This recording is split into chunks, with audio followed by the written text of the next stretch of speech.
Hello and welcome to Pandemic Proofing as part of National Science Week.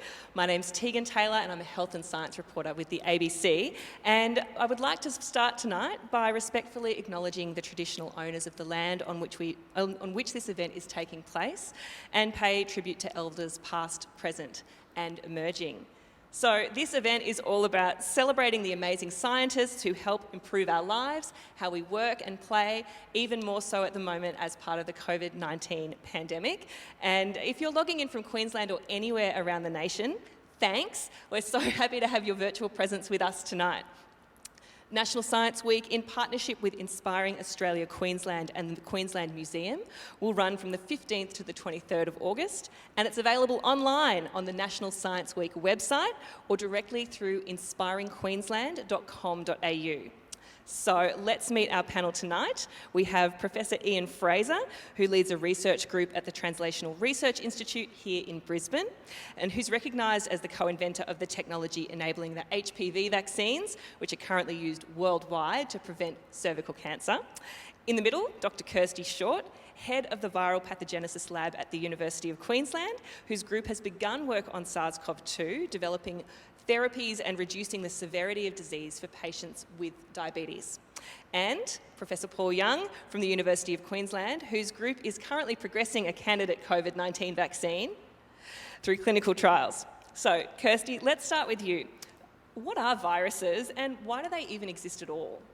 Yeah, so viruses are almost the most simplistic thing that you can imagine. So they're essentially building blocks of life. They've got a bit of protein, a bit of genetic material. They're not actually alive and they depend on other cells to replicate. So they're incredibly simplistic, which makes it even more impressive when you think about the devastation that they cause. And viruses have probably been around for a very long time.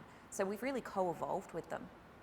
Paul Young, what makes this coronavirus different to other viruses, and what makes one virus more contagious or dangerous than another? I think just picking up on what Kirsty said, viruses have been with us and any other host. In fact, every living organism on this planet has viruses that infect them. And they infect them and develop a synergy with them. There's a co-evolutionary relationship between the virus and the host. And the host develops strategies to prevent the virus infection. The virus develops strategies, evolves strategies to overcome those. And over a long period of time, they reach this balance. And so virtually all hosts have a collection of viruses associated with them that probably don't cause disease. We don't even know that they're there. That's true for us. There's a virus that's floating around in your blood, my blood, everyone's blood at the moment. We don't know what it does, but we know that it's in 100% of individuals. Our genetic composition comprises viruses that have invaded us many millions of years ago and are an essential component of us, and in fact have actually driven some of our own evolution. So viruses are variably co-evolve with their host, not causing much of a disease, but occasionally they can jump species. They can move into another host which hasn't really established that co-evolutionary relationship, hasn't established that good relationship. And this is exactly an example of one of those. So a lot of the diseases we see from viral infections are these viruses that have moved from another host, spilled over from another host where it has developed an appropriate relationship with. But for us, we've never seen them before, so they've not really worked that out. And this particular virus seems to have hit that sweet spot of lots of transmission, very efficient transmission, but it isn't so fatal, it isn't so damaging that those hosts aren't able to move around and transmit it efficiently. So, I mean, it's all about transmission. Sweet spot for the virus, not so much for us. Ian Fraser, like Paul was saying, new viruses emerge pretty frequently. What drives a new pathogen, and is it just chance or is there something else at play? Well, as Paul said, one of the major reasons a virus causes a problem in us is because it's jumped from another species where it was very happy, thank you very much, and moved into us where we're not really ready to deal with it. Viruses, of course, are under pressure all the time. We have very good defenses against virus infection. Our immune system basically evolved to protect us against the viruses that we carry. And if a new virus comes along, we've got to learn the lessons of how to fight that virus. And so that it's always this battle between the host and the virus, and us as the host, we're trying to keep the viruses under control. The virus, of course, wants to copy itself, and it doesn't want to be constrained by our immune system. Kirsty, that's something you've studied a bit. Viruses that have come from animals, and this one's believed to have come from bats in China. What is it about other animals' biology that makes this virus so bad in humans? Yeah, so look, it's a little bit of, as Paul said, how you co-evolve with the virus. So the idea is that if a virus spills over from an animal host, for example, and it crosses over into humans, we don't have any pre-existing immunity to it. Our bodies, our immune systems have never seen it before. So that means it sort of gives the virus the green light to go ahead and potentially cause disease in us. I think the thing that we're seeing now as well is that as humans start to merge into or go into areas where we weren't before, we're interacting with different animals whose viruses we've never seen before, and so potentially exposed to what we call these zoonotic viral infections. Paul, on the mechanics of a virus, we hear about influenza viruses mutating a lot and mutating quite frequently, and maybe that's why they can come from animals into humans. What do we know about how much this virus is mutating? Yeah, so best way to answer that is to point out the different genetic composition of different species. So our genetic information is encoded in double-stranded DNA. And double-stranded DNA doesn't undergo a lot of mutation when it replicates. There are repair mechanisms that we have in our cells that fix up any mistakes that happen. RNA can also form a component of genetic information in some viruses. And RNA tends to mutate at a much higher rate. There is actually an inherent error rate in the polymerase or the enzyme that copies a piece of RNA in viruses that allow them to actually accumulate a wide array of mutations. It's actually a Darwinian selection pressure device for the virus. For a virus population to survive very well, it needs to survive in different environments. So it makes lots of different slight variants of itself. And out of that slight variated population, particular populations will be selected depending on the selection pressure. So RNA viruses mutate at a much greater rate. Influenza and HIV mutate even faster. Coronaviruses are rare RNA viruses in that they have an error copying mechanism, an error repair mechanism, within their genetic composition. So they're actually a little bit more stable than viruses like influenza and HIV. So whilst there are mutations accumulating as this spreads throughout our population, and we're hearing lots about it, it's not at a significant rate such that a vaccine is likely not to work against them. So variable rates of mutation depending on the virus. What does that mutation mean for the quest for a vaccine? Yeah, so I think from most of the people working towards a vaccine for coronaviruses are really more optimistic than maybe they would be against some other viruses where that potential for mutation, particularly with a virus that's moving so dramatically through a very large section of the population, getting lots of opportunity to potentially mutate. We're a lot more confident that it's remaining relatively stable and that a vaccine we develop this month, next month, will actually be one that will still work in a year or 2 years' time. Kirsty, in the absence of a vaccine, what's the best way of managing a pandemic like this? What tools do we have at our disposal? So at the moment, we're depending on a lot of public health tools, and this is why there's been such strong messaging around social distancing, around hand hygiene, all that sort of stuff. I mean, it works. So I was, before this pandemic, formerly a flu researcher, and this year has been an absolute dismal year for flu. Good for us. In a good way. Yeah. Well, good for us, bad for flu.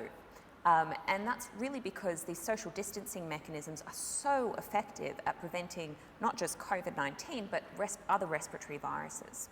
So that's partly what we're depending on. We also now, and this is a big contrast to the start of the pandemic, clinicians have a much better idea and understanding of how to manage this disease.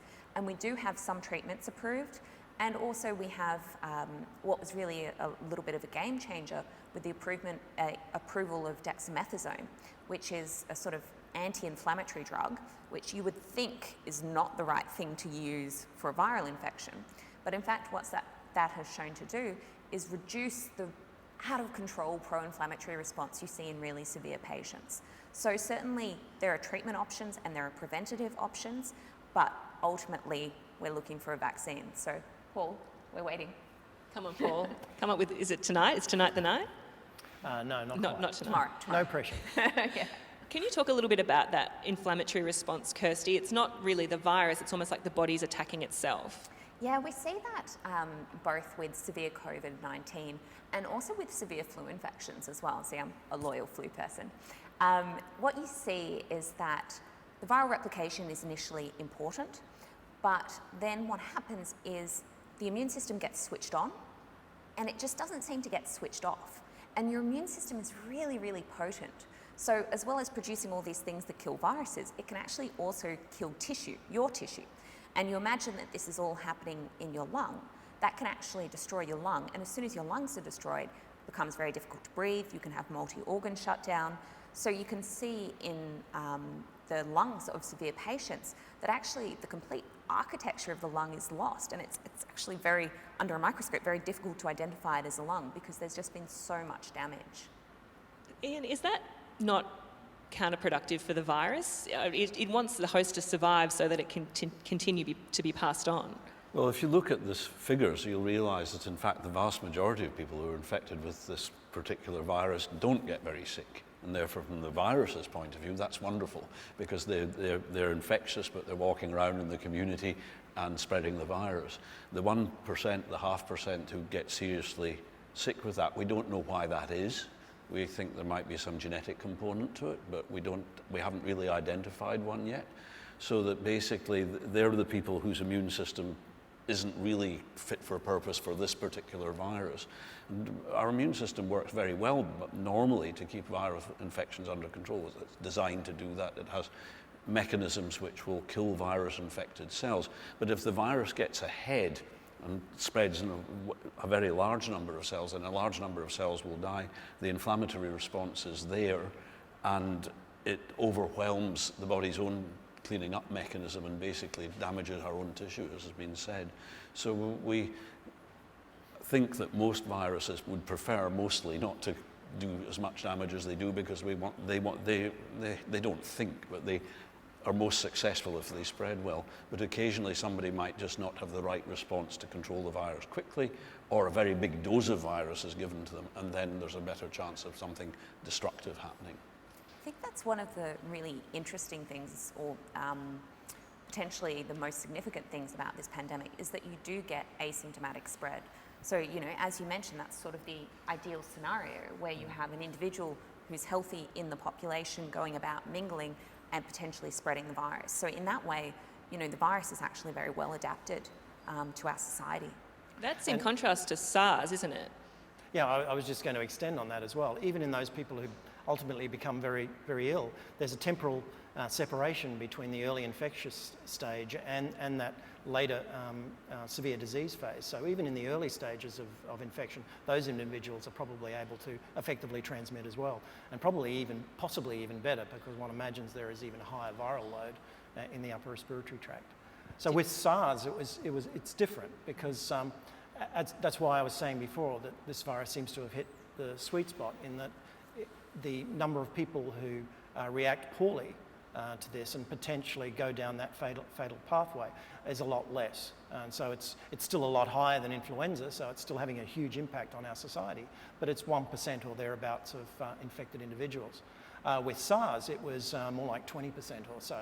Yeah. And so with SARS, it sort of burnt itself out because it's had such a high fatality rate that those individuals weren't able to transmit efficiently to other populations, and so it was contained much more quickly. Ian, your thoughts on that? Yeah, I think that by and large our immune system copes, but if we hope always that the immune system will produce an immune response that will protect us long term and make sure that we don't get the same virus infection twice. And for some viruses that's true. Measles, once you've had it, you've got lifelong immunity. But other viruses like the common cold virus, which is some way similar to the coronavirus, you get a short-term immunity, your immune system fights off the virus, but in 2 or 3 years' time, the same virus can come along and you can be reinfected. Different sorts of immunity for different bits of your body. Inside your body, you tend to get very strong immunity. On the surfaces of your body, it's not so strong. And your respiratory system is almost like a surface for the purposes of immunity, isn't it? Yeah, 100%.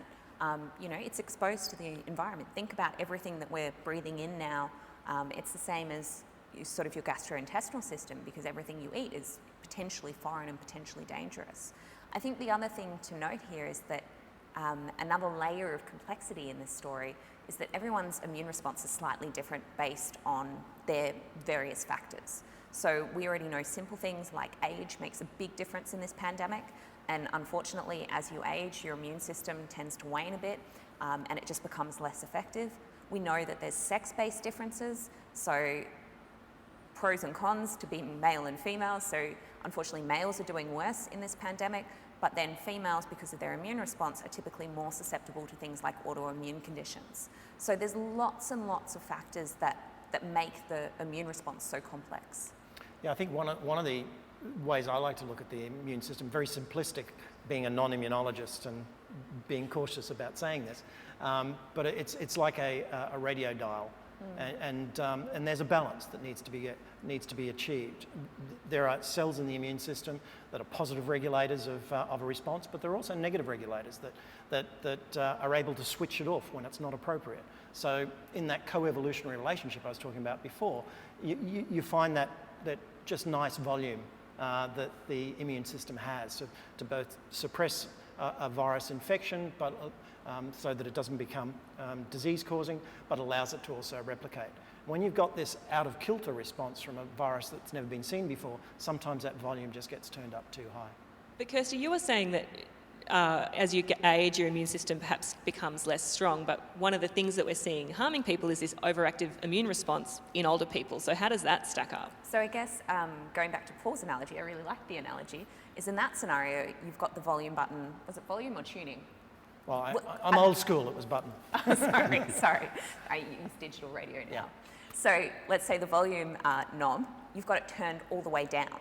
So that's also bad, because that means that the virus can then replicate uncontrolled, and then the more virus replication you have, the more inflammatory response you have. So it is really all about finding this balance, and any one of these host factors that knocks the immune system out of balance either way is likely to be detrimental.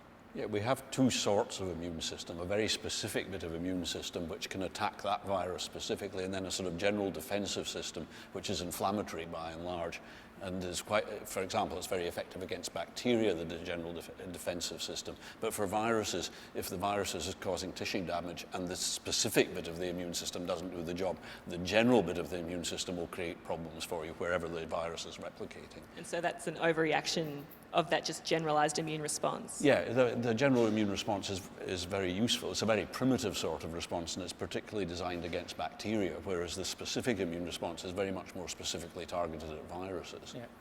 I mean, again, very, very generic distinction here. Viruses cause damage, disease, or pathology in two main ways.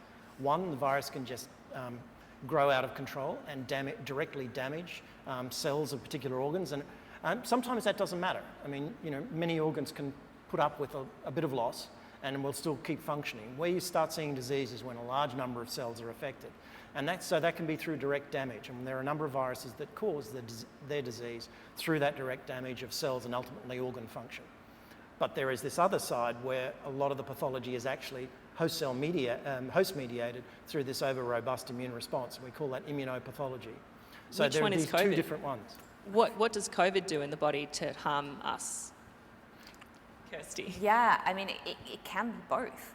So, and this is I feel like the moral of this panel will be immunology and virology is complex because it really can do both. So if you get extreme replication of the virus in the lung, the lung is not an organ you want to damage, right? So if you're damaging the tissue of your lung extensively, then that's not good.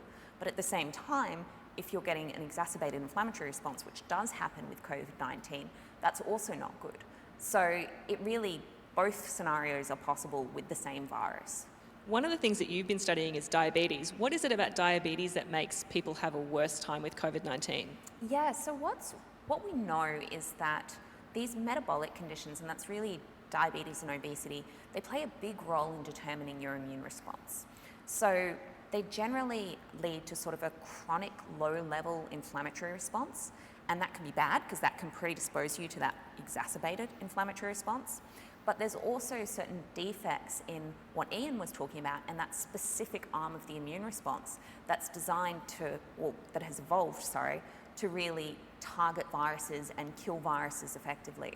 So there's lots of factors, and one of the things that we're seeing in particular with diabetes is it's not just in general diabetes, it seems to be more prevalent in type 2 diabetes, and in particular in individuals who have poor blood glucose control. So it's even, I'm just going to keep saying it's complex, but it's even more complex than just saying generically patients with diabetes. It's largely patients with poorly controlled type 2 diabetes who seem most at risk. So having well-managed diabetes is part of offsetting that risk. That's definitely one of the best things you can do during this pandemic, is make sure that your diabetes is under control. So are we talking about like an overreaction of the general response and an underreaction of the specific response? Yeah, I think that's a pretty... Yeah, the specific pretty good response summary. takes time to get going. It's, it doesn't switch on today. It takes a week or two to get to its full length of protection. And the initial part of the response in your nose when we get this virus is mostly general response. So the virus kills a few cells there, and the body responds by producing an inflammatory response, which is why your nose runs and you feel uncomfortable. At the same time, bits of the virus are being sent off to the immune system to learn how to make the right sort of specific immune response. But that takes a week to 10 days to kick in. And if it kicks in too much, then you can end up, if the virus has got in very many bits of you, then the specific immune response adds to the general immune response and makes the serious condition where we recognize that there's an inflammatory syndrome going on. Paul, I wanted to ask you, one of the remarkable things about this pandemic was that the virus's genome was sequenced and available worldwide, like literally within days of the virus being identified and announced in China. What has that meant for science's ability to respond to it? It completely changed what we normally do. The last 10 years has seen a revolution in a wide range of different technologies, but one that's really impacted has been nucleotide sequencing. We can do it blind now. What do you mean by that? Well, we can just go in, isolate nucleic acid, and then just sequence the bejesus out of it, and then put it through algorithms where we've got databases of sequences, and we can identify what is in that mix of nucleic acids. Previously, we would have to have some clue as to what was there and go in with specific tools to pick it out. Now we just sequence blindly and just look to see what's there. So that's why it was able to happen so quickly. There was actually an Australian scientist who was involved in that work with Chinese collaborators, and that's Eddie Holmes down in Sydney. And he was the one, along with his Chinese collaborators, who announced that sequence on January the 11th. I know it well. January 11th, was it? 11th here, 10th over there. Yeah. Ian, can you cast your mind back a bit, and when you were developing the HPV vaccines, the technology associated with it, what technology did you have then compared to what we've got now?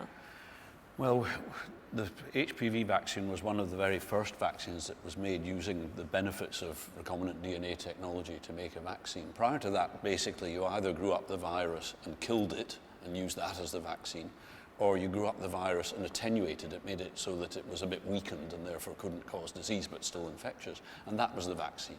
And most of the vaccines we had as children were one or other of those type. But the papillomavirus vaccine was made using a protein made in the lab, actually in yeast, like making beer. Except this beer had a certain extra bit in it. It's got a hell of a drink, man. Which basically was a protein of the shell of the virus. So there was no infectious virus in there. There wasn't even a whole virus there. What there was just the shell of the virus. And that shell of the virus looks to the body's immune system like the real virus. And so it makes the right sort of immune response so that when the real virus comes along, the right sort of immune response is already there. That's the way all vaccines work, but using recombinant DNA technology to make that shell of the virus was the bit that was novel. And we now use that much more routinely. The vaccine that Paul's developing is based in part on that sort of technology as well. Yeah, Paul, can you talk us through the technology that you're using to build the vaccine that you guys are working on?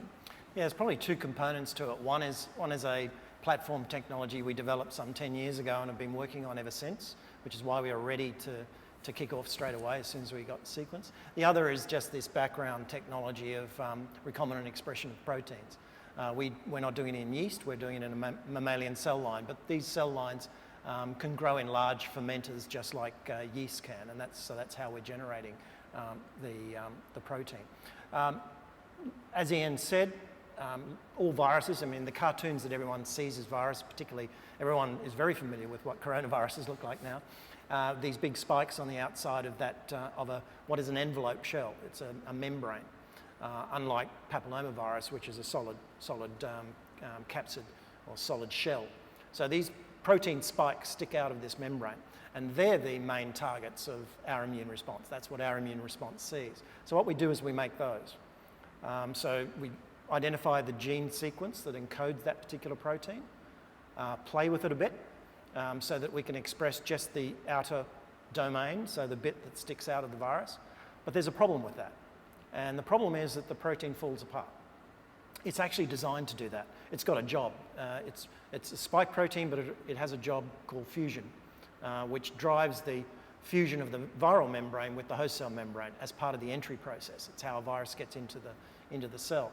So this protein specifically undergoes a very dramatic structural change. We call it a conformational change. And when you make that outer piece of the protein, it naturally falls into that final form. Problem is, that then no longer looks like the protein that was on the virus. So we developed a strategy which we call the molecular clamp. And I like to think of it as a bulldog clip. And you know, the protein is a mousetrap. So the mousetrap is actually set. That's how it appears on the cell surface.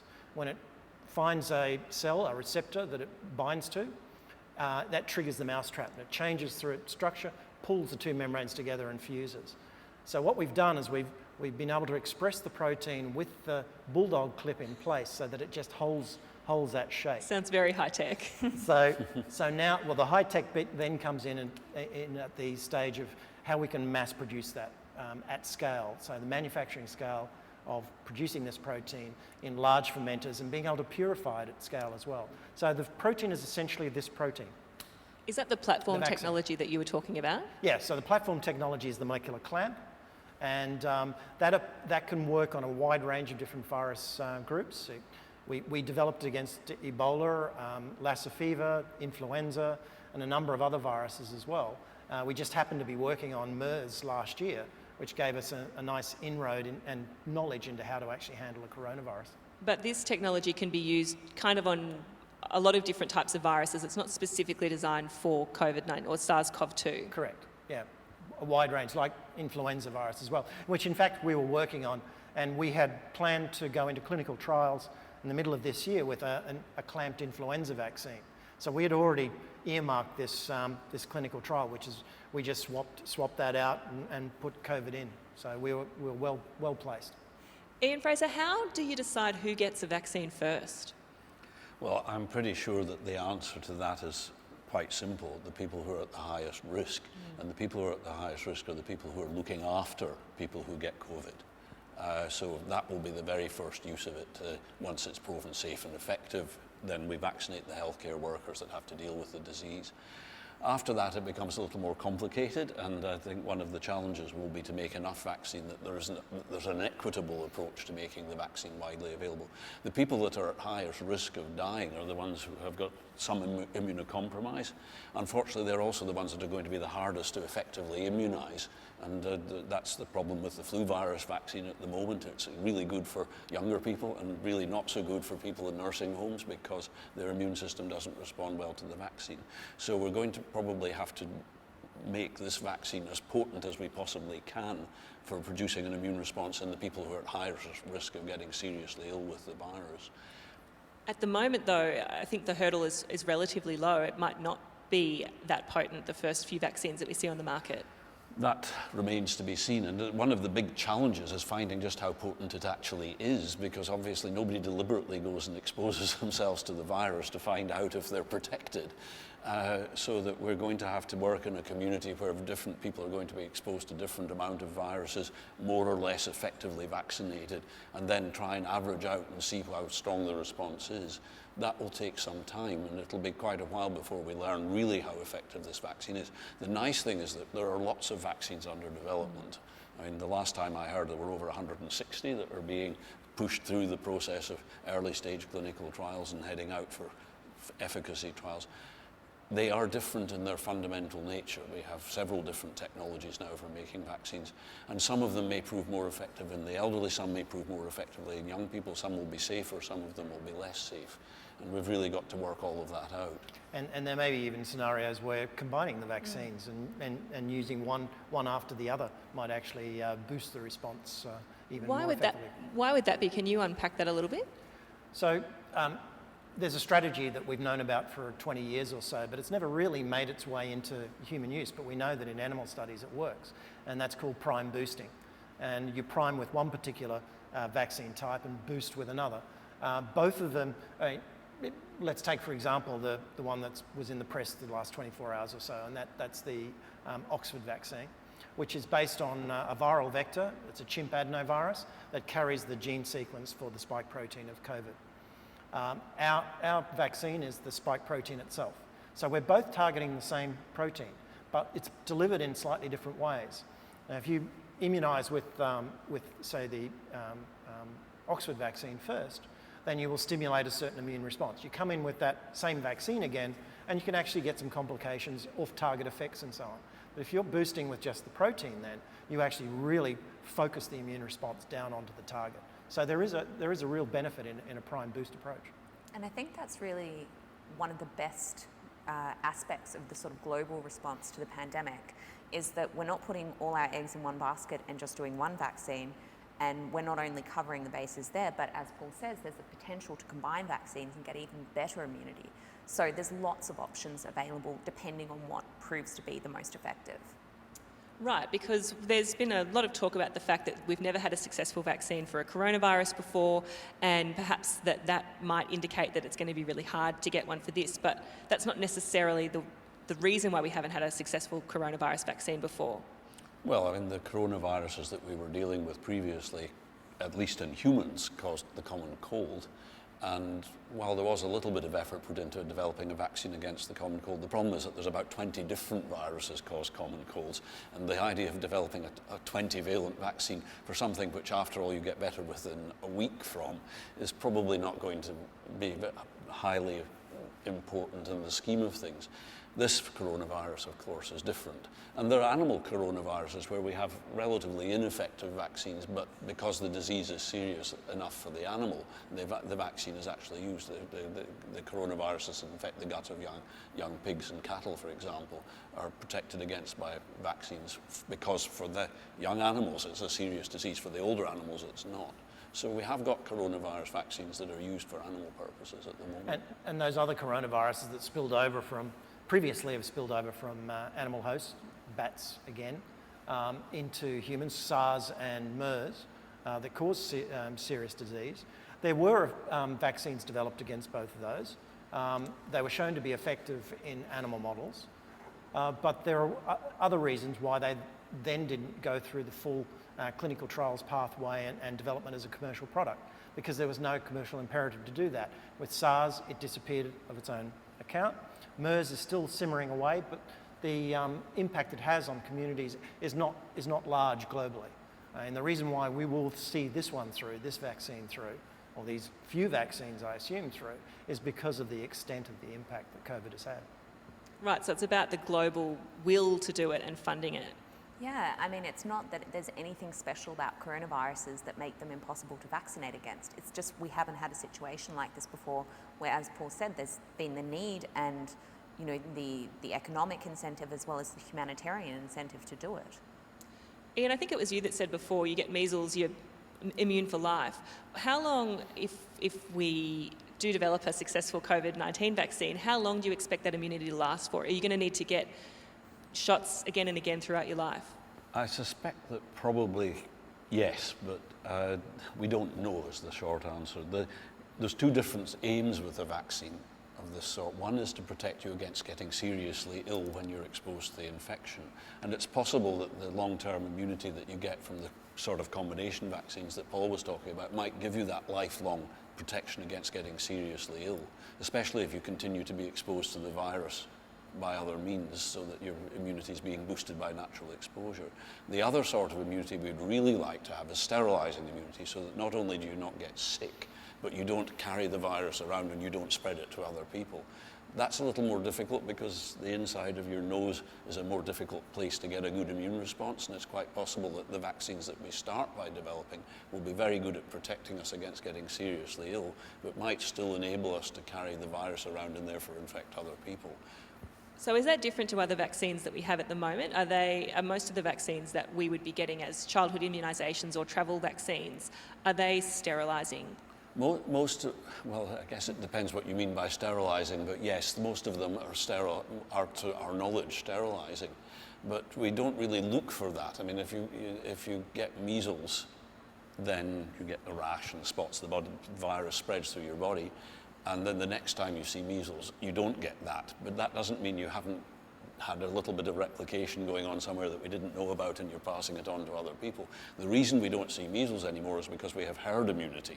A very large number of people are very effectively immunized. And when that breaks down, of course, then that's when we start getting little clusters of outbreaks of measles, because some people haven't been vaccinated and there'll be 1 or 2 people will be carrying it who may in fact be quite immune to getting the spots of the measles, but nevertheless can spread the virus. And another way to look at vaccines too, in terms of effective vaccines, are vaccines that prevent subsequent disease. So, you know, infection doesn't necessarily mean disease. And in fact, one could make the argument that as long as you're protecting individuals from the disease consequences of an infection, a little bit of infection is not a bad thing, because what that does is actually reboost the immune response, so you become even more resistant to subsequent exposure. Herd immunity is one of the things that we've heard a lot about during this pandemic. Kirsty, can you unpack that concept a bit and maybe some of the common misconceptions with it? Yeah, so herd immunity is something that's been in the news a lot. And the concept of herd immunity is really that once you have enough people in the population resistant to the illness or immune, then it's very difficult for that virus, in this case, to spread. And that's because it's a chance event. So if we imagine in this scenario, you guys are all immune and unfortunately I'm infected, even if I come into close contact with you, it's not a transmission event because you're immune. Now, if for some reason your immunity wanes or you just don't get vaccinated or anything along those lines, say, I'm sorry, Paul, but your immunity has waned, and Ian, I'm afraid your immunity has waned as well. You're still good, Tegan, so it's all right. Is this age-related? I am not biasing it. Just, it was maybe sex-related. That's what we were going for. All right. So in that scenario, if I came into contact with Ian, I would infect Ian, but if I came into contact with you, I would not infect you. So it's really about having a sufficient level of immunity in the population to prevent that disease transmission.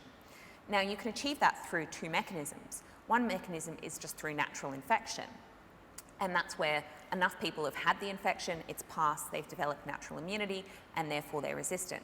And then there's the much more desirable way of achieving it, and that's through vaccination, where you don't have to go through the infection, you don't have to have any complications of the infection or the risk of dying, you're vaccinated and therefore you're protected. The critical thing about herd immunity is to understand the difference between a really infectious virus and a not terribly infectious virus. Measles is a really infectious virus. One person on average will infect somewhere between 20 and 30 other people if none of them are immunized. And therefore the virus spreads very rapidly through an unimmunized community. SARS is somewhere in the middle, SARS-2, 1 in 3 people. We get 3 people infected if one person's got it and there's no immunity. If you get the number down below 1, so that I can only infect half a person, so to speak, then the virus can't spread in the community. And that's effectively what happens when we vaccinate a large part of the community. The infectivity in that community drops below the magic number of 1, and so the virus doesn't spread. So that also is an explanation of why you often hear when people are talking about herd immunity that a certain percentage of the population needs to be protected. So with a measles vaccine, you really, because of that high infectivity rate, you really need to have a vaccine coverage in excess of 90%. But with other vaccines, maybe you can get away with less and still prevent transmission. What do we know about the proposed or hypothesised vaccination or immunity rate for SARS-CoV-2? Pick a number. I've heard 60. I've heard well, 60. I mean, the 50 to average 60 for SARS-2 seems to be about 2. The magic number is 2, which means on average you need to have 50% of the community immunised in order to stop spread, because But the trouble is there are susceptible groups, and the clear example of that, of course, is nursing homes, where the virus spreads very rapidly through the group. And it seems clear that one person is infecting rather more than 2 people on average. And then conversely, if you're looking at a group of people who don't really come in contact with each other very much, people spread out in the Kalahari Desert, Bushmen, they don't need, 2 isn't the magic number for them. They just aren't going to pass the virus on because they don't meet enough other people. So it's context dependent. One of the things that I've heard people saying is that we could just achieve natural herd immunity by just letting the virus spread and we'll get to the same place, without a vaccine. Is that plausible? Well, it works, and it seems to have worked in Sweden, where now the death rate has essentially fallen to 0. It's said between 30 and 40% of the population are seropositive. But of course, that's at the cost of 0.5% of the whole population of Sweden dying. So the herd immunity comes at a cost if you develop it through natural infection. I think the other thing is, though, I guess with the so-called herd immunity approach, is we really don't know enough about this virus in terms of how long your immune response will last. That's something we're actively researching. But the reality is this virus has only been in the human population since the start of the year. So we can't tell you definitively if after a natural infection you will have protection for 2 years, 3 years, 10 years. And I think one of the amazing things about vaccination is vaccination actually, in some instances, can induce immunity that's better than the natural infection. Because sometimes viruses have proteins in them that actually actively suppress your immune response, which is pretty tricky when you think about it. And this comes back to that coevolution point. So you can actually avoid those sort of proteins that suppress the immune response, focus on aspects of the virus that induce really good immune response, and potentially you can even get better immunity with a vaccine than you would a natural infection that potentially could even last longer than a natural infection. And we just don't know yet. Is there any way of testing that with COVID-19? Long term? Well, Yes. Yeah. Yeah. No, in 5 or 10 years, we'll know. Yeah, pretty much. It's empirical. Yeah, it's waiting, and that's what we're doing. We're doing it here in Queensland. They're doing it around the world, where we're monitoring the immune response of individuals who've recovered from COVID, looking at how long that's going to last. And as Paul says, it's a bit of a waiting game. But what we do know is that it is gradually waning, but that's perhaps an important point to remember. We don't know how much that's significant yet, but we do know that the level of antibody in your blood goes down with time. On the other hand, we also know that that's true for the papillomavirus vaccine, and yet even when there is no measurable antibody in the blood, you are still protected against infection. Yeah, I think that was one of the observations out of the Hep B vaccine when it was first developed. The antibody levels dropped over a reasonably short period of time, and yet people remained protected. And the reasoning behind that is that our immune system is really quite clever. Not only do we have all of these cells that are able to turn on and regulate the response, but we have what are called memory cells. And those memory cells go into quiescence, and as soon as they see the antigen again, they immediately stimulate a new response and are able to protect the host. Is there any way of seeing what the memory cells can remember without antibodies? Yeah, we can take them out and encourage them to do their stuff in the test tube, and they will willingly do that. And indeed, that's one of the ways that we can assess how a vaccine has worked, is whether you can induce a good memory population. And even more specifically, you can look at the quality of the antibody that those cells produce. So, when your immune system starts making an immune response, it's a bit lazy, makes a general immune response which is not very specific for the thing that you're trying to prevent. And then as time goes on, it refines its ability to make the immune response to target very specifically on the pathogen that we're trying to control. And you can then look at the quality of the antibody that is developed even 5, 10, 20 years after somebody's been immunized and see how good it is. Very high quality antibody rapidly neutralizes virus. More importantly, there is a memory component of another sort, which is a different sort of cell. It's called a T cell.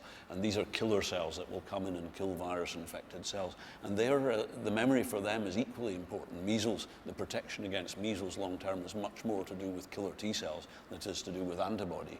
And we need both of them to get the best possible protection. Fortunately, our immune system knows that, and that's what it naturally tries to generate. And we're much better at interrogating that now. I mean, going back to when Ian first developed the papillomavirus vaccine, we had a certain toolkit that allowed us to examine the immune response, but our ability to interrogate that immune response now is Phenomenal. many orders of magnitude increased. And so we're able to interrogate all of these things. We've now got markers that will give us an indication as, well, this is what we've done is stimulate a response that's likely to correlate with memory later down the line. So we are starting to get to a point where it's possibly not always, it's just a waiting game. We are getting a few indicators now as to what are the best ways to actually stimulate that memory response. I think that's one of the main things that I've noticed as a scientist in this pandemic, just not only the advancements we've made since, say, the 90s, but the advancements in the last 6 months have just been phenomenal. I mean, the amount of knowledge and the pace at which we've accumulated it is, yeah, I've never seen anything like it before. No, I don't think any of us have seen anything like it, nor have we seen the level of collaboration that goes on, the sharing of data. Often in the past, particularly in publication of data, you wouldn't see that data for a long time. It would usually be behind a paywall and in some journal that costs a lot of money to access. Virtually all COVID information now is getting up on preprint servers, so you get the information as soon as it's submitted, goes onto a journal, even the very expensive journals, that then make it free to the public. So this exchange of information, the collaboration behind the scenes, one of the problems of living in Australia, actually, is all the collaborations we have, we always get the short end of the straw. We're always in the wee hours of the morning talking to our American or European colleagues. That transparency, though, it's amazing for science, the level of collaboration, sharing preprint data and all that sort of thing. Great for scientists who can maybe have a look at it with a learned eye and know what to look for. But do you think that has increased the amount of misinformation where lay people are perhaps looking at that stuff and misinterpreting it? Absolutely. I mean, we've got a number of examples of that in this recent COVID outbreak. I mean, no more obvious one than hydroxychloroquine and the early paper that suggested it had some effect. It turned out that data, which wasn't peer-reviewed but actually got out into the internet and out into the public, sort of swayed a whole host of people to go down that path. We've now had studies to show very clearly well-balanced, well-designed clinical trials that have shown that it doesn't have any effect. If anything, it actually increases disease severity. So that you're right.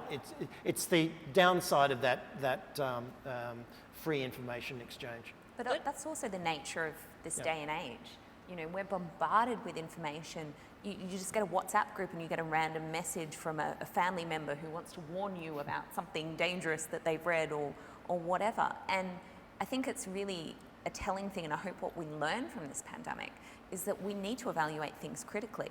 You know, this is one of the main things that we as scientists are trained to do, to look at information, to question, to be critical. And I think that's something that every single member of the public needs to do, because as you say, there is a lot of misinformation out there and potentially it could have deadly consequences. Can we talk about treatments a little bit, because that's what you're looking at, Kirsty. While we're still waiting for a vaccine, Paul, what are we looking at in terms of treatments? So there's lots of different treatments being developed. There's lots of treatments that target the virus itself, so basically try to stop that virus replication very, very early. And then there's also other treatments that try and dampen that out-of-control inflammatory response, or in turn try and boost a sort of good inflammatory response early on in the infection to then target the virus. So the idea with treatments is that people are trying lots of different strategies, and much the same with vaccines.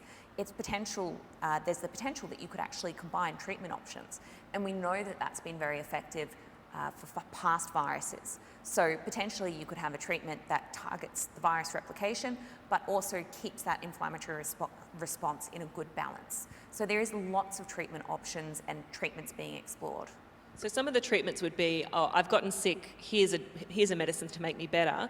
Would some of the treatments be perhaps protecting me against getting sick in the first place? Yeah, there's definitely a lot of research that goes into sort of what we call sort of pre-exposure treatment and then post-exposure treatment. So it's the idea that if you're an individual who works in a high-risk setting, such as a healthcare worker, it would be great if you could have something that would decrease your risk of infection.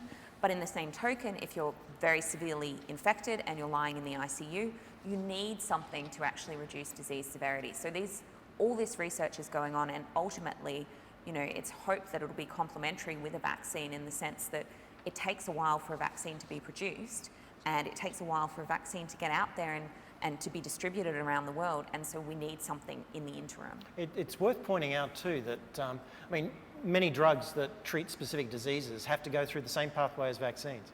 So often the timeline is exactly the same. So what people may have heard of, the term, is repurposing. And the most effective way to get a treatment out there that is going to be in advance of a vaccine, that doesn't have to go through the same phase 1, phase 2 and phase 3 clinical trials, is to use something that's already been through those trials, been shown to be safe in humans, but you're repurposing it for treatment against COVID. And that's where a lot of these treatment ideas are coming through. And that's exactly what's happened with dexamethasone. That's not a treatment designed for COVID-19. People use that in the context of asthma. But as Paul says, because that's gone through all the clinical trials to show that that's safe, that could actually be rapidly tested in a clinical trial against COVID-19. What are your thoughts on that, Ian Fraser? Well, obviously we try to use the drugs we've already got if we know they're safe. It's important to understand that a drug like dexamethasone is not a solution to COVID. No, definitely not. It reduces from 3 chances in 6 to 2 chances of 6 of you dying in intensive care if you're already in intensive care. But that's important. I mean, it reduces by 30% the death rate, and that's very significant for the people it saves. We need better drugs. We need purpose-built drugs for this particular virus. And antiviral drugs, look, it took 10 years to get good antiviral drugs for HIV/AIDS. It will probably take a hopefully slightly shorter period to get a drug that might target the weaknesses of this particular virus. As Paul pointed out earlier, unfortunately it has an error repair mechanism built into it, and that means that the sort of drugs that we're looking for, which are designed to cause errors in the replication of the genetic information in the virus, have got to fight against the fact that the virus is fighting back. And it already has a mechanism to make that more difficult to do. But there will be weaknesses. Every virus has got something that is not the same as the cells it infects, and therefore there's a chance of getting something to kill it. I think one of the hopeful byproducts of this particular outbreak is that people will continue to develop and actually reach an end product that is very effective against coronaviruses. Because like all viruses, they have enzyme functions that we can deliberately target. So that's classic rational design of a drug, and will take a long time to develop. It will have to go through phase 1, 2 and 3 trials. May take two or 3 years to develop, but it's likely to be a generic drug against coronaviruses. So then you've got pandemic preparedness against the next time a coronavirus might appear. So I think that those sort of drugs were under development for SARS, and there were some promising candidates. But for exactly the same reasons that the vaccines didn't go forward, the drugs didn't go forward, because there was no commercial imperative to drive them forward. I think we're in a different place now. I think there is going to be an imperative to prepare us against the next pandemic, at least from coronaviruses. You move to another virus, they probably won't work as well. But we will hopefully have an armory of antiviral drugs that we can throw at the next time one of these to come out into the population. Well, I think also, though, it's not just about the antivirals, it's also about developing drugs that can target the host response. And what I think is very exciting about that is that won't be restricted to just one family of viruses. If you can find a way to get your immune system back in check and back under control, that's just as useful for COVID-19 as it is for severe influenza. So I think both arms need to be stockpiled, and we need to really make sure that we have that in our arsenal for the next viral pandemic. So that plays into my next question, which is about, you've studied how we should be preparing for pandemics before COVID-19 was on the scene. Theories become reality. What are we learning now? Like, have we put in the steps that we should have beforehand, and what are we learning now through this process? I think one of the biggest lessons that we've hopefully learned from this pandemic, or we hopefully will learn from this pandemic, is that this is not an abstract concept. I think often when you talk, certainly prior to COVID-19, you talk about pandemic preparedness, and people think, oh, well, that all sounds well and good, but ultimately all that research is useless because at the moment we don't have a virus pandemic. But the reality is, unfortunately, these pandemics will keep happening. No matter what we do, we will get viral outbreaks and viral spillover.